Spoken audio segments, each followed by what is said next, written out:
시절이 시절이라 얼굴을 대면하지 못하고 이렇게 온라인으로 인사할 수밖에 없어서 참 속상하고 안타깝고 그렇습니다. 있는 곳에서 우리 성도님들이 강건하시고 또 오늘 구약 파노라마를 통해서도 하나님에 대해서 더 많이 알아가는 귀한 은혜가 있기를 바랍니다. 자, 우리 복습부터 같이 한번 해보실까요? 성경 목록과 우리 같이 불러보도록 하겠습니다.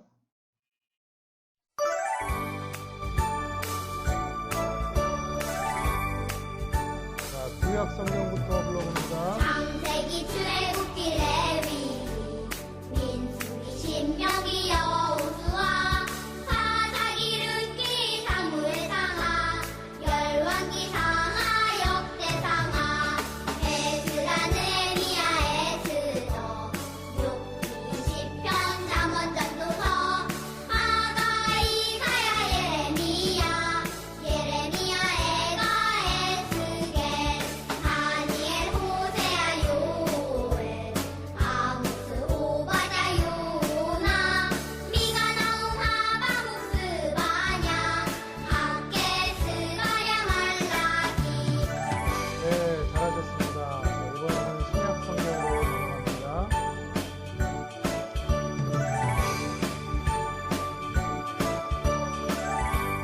자, 준비하시고요. 마태 마가 누가 요한 사도행전 로마서 고린도 전후 갈라디아서 에베소서 빌립보서 골로새 데살로니가 전후서 디모데 전후 디도서 필레몬 이브리야 고고 베드로 전후 요한 일상 유다서 요한계시록 구약 39권에다 신약 27권으로 성경은 66권이다. 네, 정말 잘하셨습니다. 자, 먼저 우리 지난 시간까지 했던 창세기 부분을 우리 복습을 한번 해볼까요? 모션을 통해서 같이 볼 텐데요. 창세기는 네 사건과 또 네 사람으로 이어졌다고 그랬죠. 창조, 타락, 홍수, 민족들, 바벨탑 사건, 이 네 사건과 네 사람, 12장부터 50장까지는 아브라함, 이삭, 야곱, 요셉, 이렇게 크게 구성이 되어 있습니다. 자, 하나님께서 온 세상을 창조하셨죠. 그러나 인간이 하나님의 말씀에 불순종하여 죄로 인하여 타락하고 맙니다. 인간의 죄가 온 땅에 가득하게 되자 하나님께서는 홍수로 온 세상을 심판하실 수밖에 없었습니다. 홍수로 세상을 심판하였음에도 불구하고 사람들의 죄는 여전히도 사람들의 심령 안에 도사리고 있었습니다. 멈추지는 않았습니다. 오히려 사람이 함께 있을수록 하나님을 대적하는 일들이 바벨탑 사건을 통해서 분명히 드러나자 하나님께서는 언어를 나누시고 민족들을 흩어지게 하셨습니다. 이것이 창세기 1장부터 11장까지죠. 창조, 타락, 홍수, 민족들. 온 세상이 죄로 인하여 타락하고 하나님을 대적함이 가득한 가운데서도 하나님께서는 하나님 나라를 세우고 모든 사람을 구원하고자 하셨던 그 구원의 계획을 중단하지 않으셨습니다. 지금으로부터 4,000년 전에 우르, 페르시아만 그곳에 살던 네 사람을 부르십니다. 그들은 데라, 아브라함, 사라, 롯이었습니다. 이들은 하나님의 부르심을 통하여서 티그리스, 유프라데스 그 강 사이로 여행을 떠납니다. 하란이라는 곳에 도착을 하는데 그곳에서 아브라함의 아버지 데라가 죽습니다. 지도가 기억나십니까? 여러분은 이 지도를 여러분 화면 앞에 늘 기억해 놓으셔야 됩니다. 우르가 보이시죠? 우르, 페르시아만.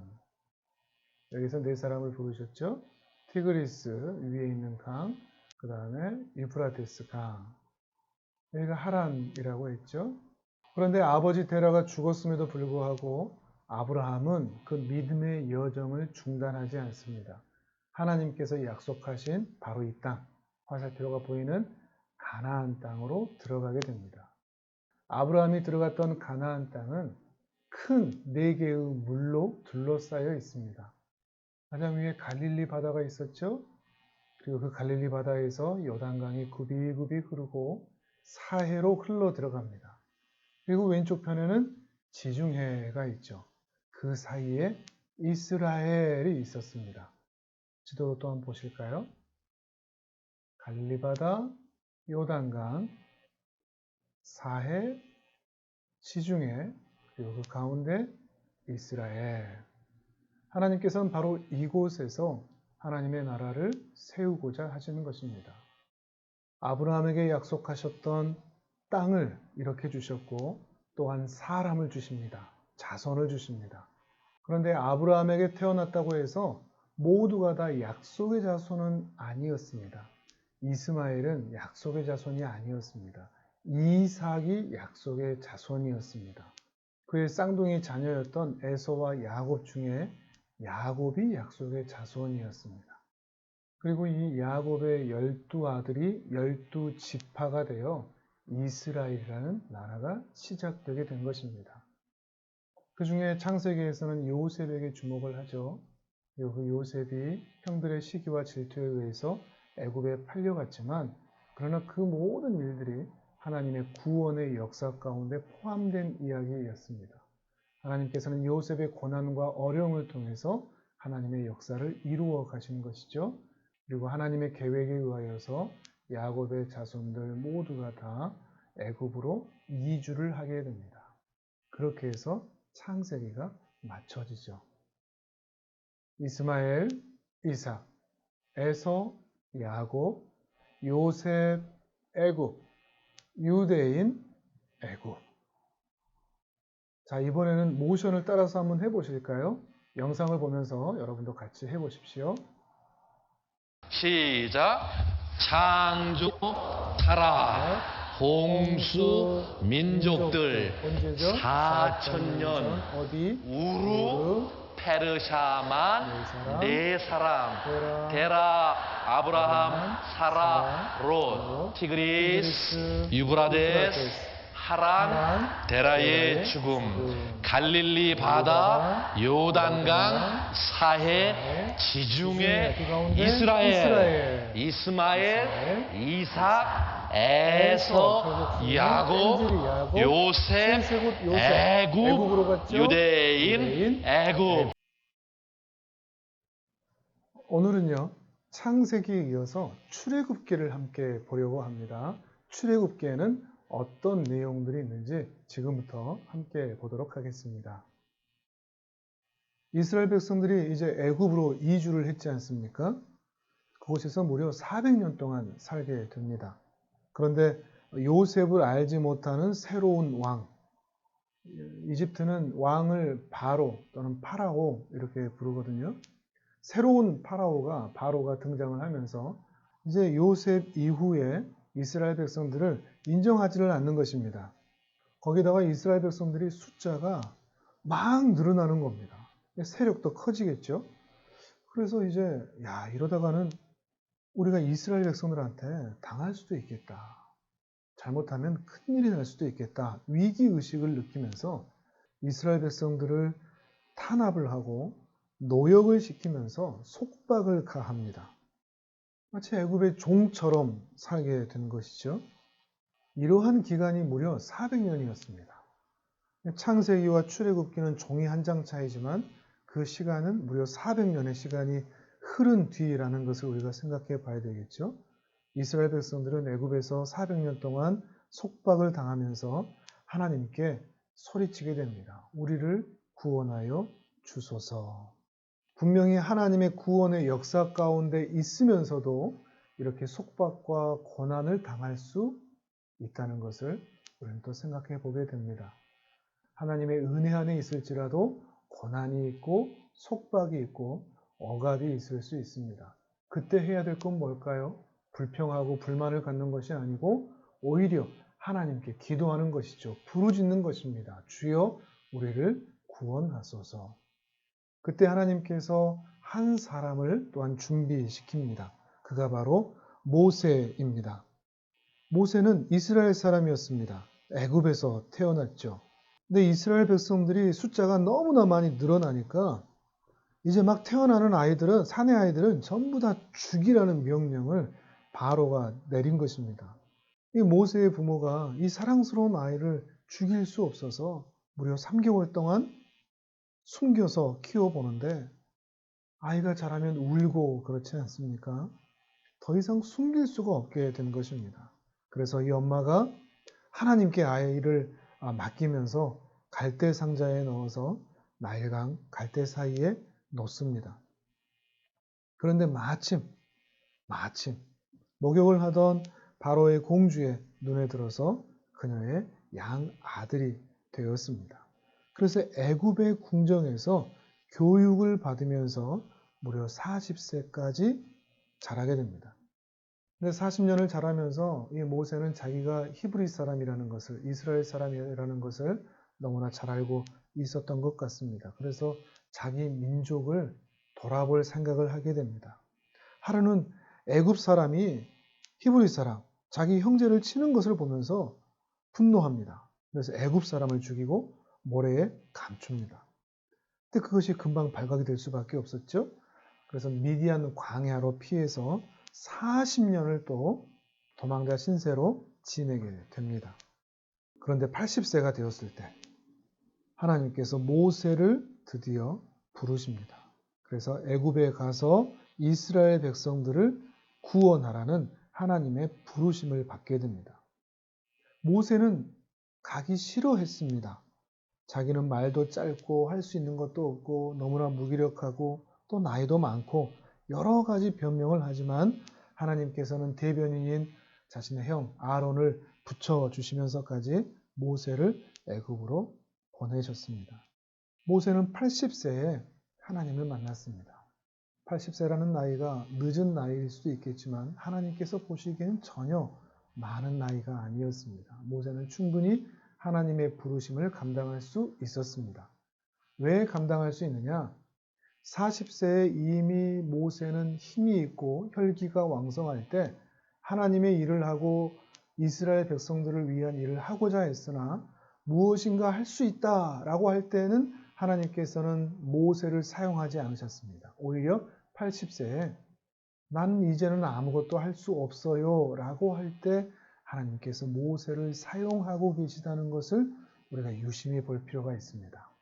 뭔가 하겠다 할 때는 하나님께서는 기뻐하지 않으시고 오히려 저는 할 수 없는데요, 저는 부족한데요 라고 하면서 하나님을 의존할 수밖에 없을 그때가 하나님께서 사용하시기에 가장 좋은 때라는 것입니다.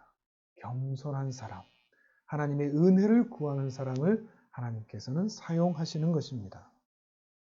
하나님께서는 이 모세를 애굽의 바로에게 보내십니다. 그리고 그 이스라엘 백성들을 시내산으로 데리고 나오라고 합니다. 애굽의 바로에게 말합니다. 내 백성을 보내라! 하나님께서 이렇게 말씀하셨으니 이스라엘 백성들을 보내주십시오 라고 요청을 하는 것이죠. 그러면 바로가 뭐라고 해야 될까요? 예, 알겠습니다. 하겠습니까? 웃기지도 않죠. 안 돼. 네가 누구고 너의 여호와가 누군데? 바로는 하나님을 인정하지 않습니다. 아주 거만하게 팔짱을 끼고서 안 돼! 이러고 있는 것 같지 않습니까? 그러면 모세는 안 되는군요. 그럼 돌아가겠습니다. 이렇게 할까요? 모세는 하나님께서 애굽 땅에 재앙을 내릴 것이라고 이야기를 합니다. 왜 재앙을 내릴까요? 하나님이 어떤 분인지를 보아야 하니까요. 누가요? 바로가요. 이집트 사람들이요. 또요. 이스라엘 사람들도요. 모세도요. 모세도 이스라엘 백성들도 하나님이 어떤 분인지를 잘 알지 못하거든요. 애굽의 신이 훨씬 더 강할 것이라고 생각을 하거든요. 세상이 더 강할 것이라고. 그래서 하나님께서는 한 번만 보여주셔도 되는데 무려 10번의 재앙을 반복하시면서 하나님이 어떤 분인지를 애굽에, 이스라엘에, 그리고 모세에게, 바로에게 보여주고 계십니다. 그것이 10재앙입니다. 피, 개구리, 이, 파리, 가축, 독종, 우박, 메뚜기, 흑암, 그리고 장자의 죽음까지 10가지 재앙에 애굽 사람들과 이스라엘 백성들이 하나님의 위대한 능력을 절감하기 시작을 합니다. 처음에는 자연의 재앙부터 시작을 해서 동물들, 사람의 육체의 고통, 경제적인 어려움, 그리고 정신적이고 정서적인 고통까지 전인격적으로 온 세상을 향해서 하나님께서 어떤 분이신지, 그리고 그 하나님의 말씀에 순종하지 않았을 때 어떤 일을 경험할 수밖에 없는지를 모두에게 보여주고 계시는 것입니다. 근데 마지막 재앙이 장자의 재앙입니다. 애굽에서 태어난 것이라면 바로의 장자에서부터 가축의 장자에 이르기까지 첫 새끼까지 모두 다 죽이겠다 하시는 것입니다. 장자가 죽는다는 것은, 첫째가 죽는다는 것은 하나님은 애굽마저도 멸망시킬 수 있는 분이라는 것을 분명히 보여주는 사건이라고 할 수 있습니다. 그런데 하나님께서는 바로 이 순간에 이스라엘 백성들에게 유월절이라는 절기를 알려주십니다. 유월절. 유월절은요, 6월 달에 지키는 절기가 아니고, 유월한다는 것은 패스오버라고 해서 넘어간다는 뜻이거든요. 장자의 죽음을 넘어갈 수 있는 그 길을 알려주시는데, 자기 집에 문설주와 임방에 어린 양의 피를 발라서 표시를 해 놓으면 죽음의 사자가 그 집은 건너가겠다 하는 것입니다. 넘어가겠다 하는 것이죠. 그 집에는 죽음이 임하지 않게 하겠다는 것입니다. 그것이 유월절이고, 그 집에 문설주와 임방에 어린 양의 피를 발라 놓은 집은 장자가 죽지를 않았습니다. 혹 이스라엘 백성들이라고 할지라도 이 이야기를 믿지 않고 자기 집에 피를 발라놓지 않았다면 그 집의 장자는 죽을 수밖에 없을 것입니다. 애굽 사람이냐 이스라엘 사람이냐 하는 것이 핵심이 아니고, 그 피를 발랐느냐 발랐지 않느냐, 이것이 중요하다는 것입니다. 지금 이 시대도 동일합니다. 여러분의 가슴팍에 어린 양의 피가 발라져 있습니까? 그 어린 양의 보혈의 은혜를 의지하고 있습니까? 예수 그리스도께서 우리를 위하여 죽으시고 우리를 사랑하셔서 우리에게 새겨놓으신 그 사랑의 흔적이 여러분에게도 있으십니까? 그래서 그 십자가가 소중한가요? 그래서 그 십자가를 사랑하고 있으십니까? 자, 여기까지 복습을 해보겠습니다. 우리는 지금까지 요셉의 죽음 이후에 400년 동안 속박받던 이스라엘 백성의 역사를 함께 보아왔습니다. 자, 모션을 같이 한번 해볼까요? 먼저 400년입니다. 400년을 항상 이렇게 띠로 우리가 표시를 하죠. 400년, 속박, 갇혀있듯이 말이죠. 그 다음에 모세는 오른쪽으로 약간 돌으셔서 모세가 마치 지팡이를 들고 있는 것처럼 모세가 뭐라고 얘기했다고요? 내 백성을 보내라! 그러니까 바로가 뭐라고 그래요? 바로가 안 돼. 아주 거만하게 하시라는 거예요. 안 돼. 그러니까 하나님께서 무엇을 주셨죠? 10재앙을 주셨죠. 10재앙의 모션은요, 이가 뛰어다니듯이, 피, 개구리, 이 세 번째 재앙인데, 이가 뛰어다니듯이 10재앙. 그 이후에 하나님께서 주신 절기의 이름이 뭐였죠? 유월절. 유월은 넘어간다는 뜻이지 않습니까? 그래서 넘어갔다. 유월. 오른팔로 왼쪽으로 갔다가 오른쪽으로 넘어가시면 됩니다. 유월. 넘어갔다. 우리 집 넘어가지고, 죽음과 재앙은 넘어가지고, 유월절. 자, 처음부터 해보겠습니다. 400년 속박. 모세, 내 백성을 보내라! 안 돼. 10재앙, 유월절. 한 번만 더 해보겠습니다. 400년 속박. 모세, 내 백성을 보내라! 안 돼. 10재앙, 유월절. 잘하시네요. 자, 또 계속 또 보도록 하겠습니다. 이 마지막 10번째 재앙에 애굽의 바로가 항복하고 맙니다. 아이, 그래, 가라, 가. 그래서 이스라엘 백성들이 모든 짐을 다 싸들고 장정만 60만 명이라고 그랬거든요. 20세 이상의 전쟁에 참여할 수 있는 사람만 60만 명입니다.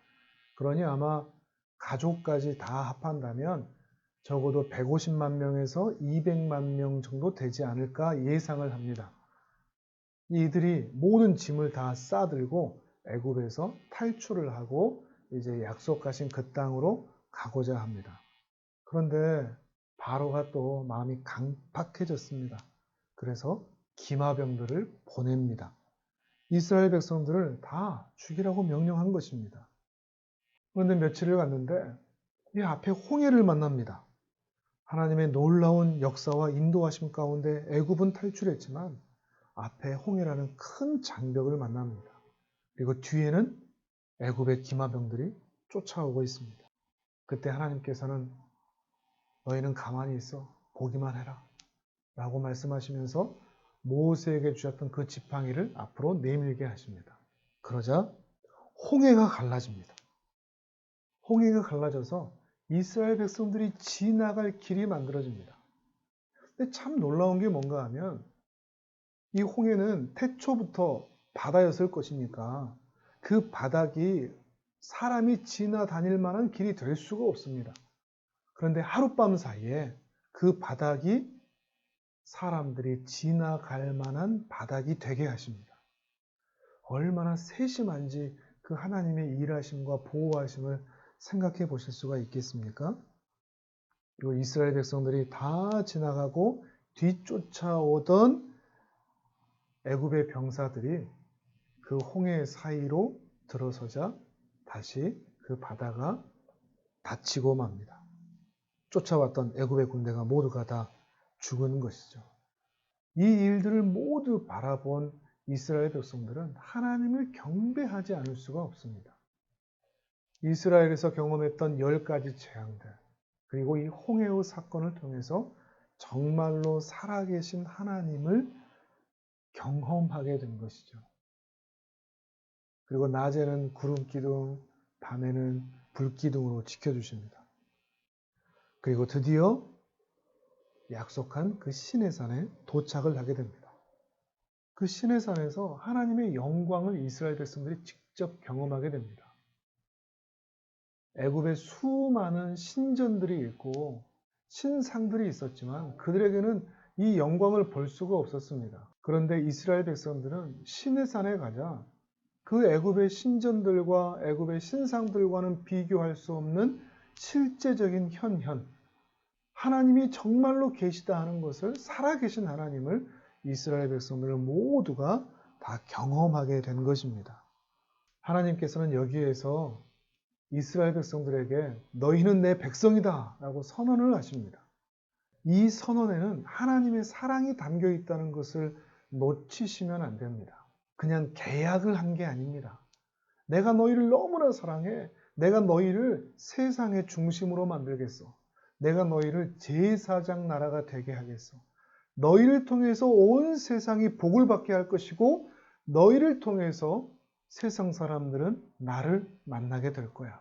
내가 너희를 제사장 나라로 삼겠다. 그러니 너희도 제사장 나라의 백성답게 살아줘. 어떻게 살면 되느냐? 십계명을 통해서 이스라엘 백성들에게 제사장 나라로 사는, 하나님의 자녀답게 사는 그 방법과 그 품격과 그 백성다움을 알려주시는 것입니다. 십계명은 구속이 아니고 십계명은 은혜입니다. 우리가 하나님의 백성이라는 그 증거가 이 십계명을 지킴으로 하나님을 사랑하고 이웃을 사랑함을 통해서 우리가 하나님의 자녀라는 것을 드러낼 수 있는, 세상 앞에서 하나님 앞에서 드러낼 수 있는 너무나 아름다운 증거가 된다는 것입니다. 이 시내산에서 십계명 2돌판을 이스라엘 백성들에게 주셨습니다. 그리고 성막을 지으라고 말씀하십니다. 출애굽기에는요, 크게 3가지가 있습니다. 하나는 출애굽 사건, 지금까지 봐왔죠. 그리고 율법을 주심. 그리고 또 하나가 성막을 제작하게 하심. 율법과 성막입니다. 성막은 하나님께서 거하시는 장소입니다. 성막이라고도 하고 회막이라고도 하는데 회막이라는 것은 하나님과 만난다는 의미입니다. 그러니까 하나님의 집으로 끝나지 않고 하나님과 이스라엘 백성들이 만나는 곳이 바로 이 회막인 것이죠. 마치 이스라엘 백성들에게 하나님은 보이지 않는 하나님이었습니다. 저기 멀리 하늘 위에 하늘에 계시는 하나님이라고 생각을 했습니다. 그런데 어느 순간 그 하나님이 신의 산에 계시다는 것을 목격했는데 이제는 더 가까이 이스라엘 가운데 하나님이 계시다는 것을 경험하게 되는 것이죠. 하나님께서 또한 그렇게 이스라엘 백성들과 함께 하고 싶어 하신다는 것을 이 성막을 통해서, 회막을 통해서 보여주시는 것입니다. 성막은 언제나 내가 너희와 함께 하겠다. 그 임마누엘이라고 하죠. 하나님이 함께 하십니다. 그 하나님의 함께 하심을 구체적으로 보여주는 사건이라 할 수 있습니다. 그래서 이스라엘 백성들은 모세를 통해서 주신 그 하나님의 지침에 따라 이스라엘 백성들이 마음대로 만드는 게 아닙니다. 하나님의 지침에 따라서 성막을 열심히 지어서 완성을 합니다. 그리고 그 완성된 성막 위에 하나님의 영광이 가득히 임하시는 가운데 출애굽기가 마치게 됩니다. 오늘 이렇게 출애굽기까지 함께 살펴봤습니다. 자, 이번에는 모션을 같이 해보시죠. 먼저 홍해를 건너왔죠. 홍해는 바다가 갈라지는 것처럼 손바닥을 마주치면서 홍해하는 겁니다. 자, 바다가 갈라진다 생각하시면서 홍해. 그리고 시내산, 삼각형을 산 모양을 만드시는 겁니다. 시내산, 홍해. 그리고 시내산에 도착했죠. 그래서 뭘 받았다고요? 율법. 자, 앞에 무엇인가를 받은 것처럼, 율법책을 받은 것처럼 율법. 그 다음에 성막을 하는데 성막은 깍지를 끼시고 이렇게 막사를 만들듯이 성막. 이게 성막입니다. 성막. 네, 성막. 홍해, 시내산, 율법, 성막. 자, 전체적으로 한번 봐보실까요? 400년 속박, 모세 내 백성을 보내라. 안 돼. 열재앙, 유월절, 홍해, 시내산, 율법, 성막. 자, 제일 먼저 400년 속박이었죠. 같이 해보겠습니다. 시작. 400년 속박. 누구를 부르셨죠? 모세. 뭐라고 외쳤죠? 내 백성을 보내라. 그러니까 바로가 안 돼. 하나님 뭘 주셨다고요? 열재앙. 그리고 어떤 사건을 경험하죠? 유월절. 넘어갔다 그랬죠? 자, 홍해를 건넙니다. 홍해. 이스라엘 백성들이 어디로 가죠? 시내산. 그래서 뭘 받았다고요? 율법, 성막. 자, 한 번만 더 해보겠습니다. 400년 속박. 모세. 내 백성을 보내라. 안 돼. 열재앙, 유월절, 홍해, 시내산, 율법, 성막. 자, 오늘은 여기까지 하겠습니다. 오늘은 출애굽기를 함께 공부했는데요. 창세기부터 출애굽까지 모션을 우리 같이 해보고 오늘 마치도록 하겠습니다. 다음 시간에 또 뵙겠습니다. 감사합니다. 시작. 창조 타라. 홍수 민족들 4,000년 우르 페르샤만 네 사람 데라 아브라함 사라 롯 티그리스 유브라데스 하란 데라의 죽음 갈릴리 바다 요단강 사해 지중해 가운데 이스라엘 이스마엘 이삭 에서 뺀질이, 야곱 세세고, 요셉 어디로 가죠? 애굽 그리고 유대인 유대인들. 애굽 자, 출애굽기 출애굽기 400년 속박 모세 모세 뭐라고 하죠? 내 백성을 보내라 바로가 안돼 열재양, 유월절, 홍해, 네. 신해산, 율법, 성막.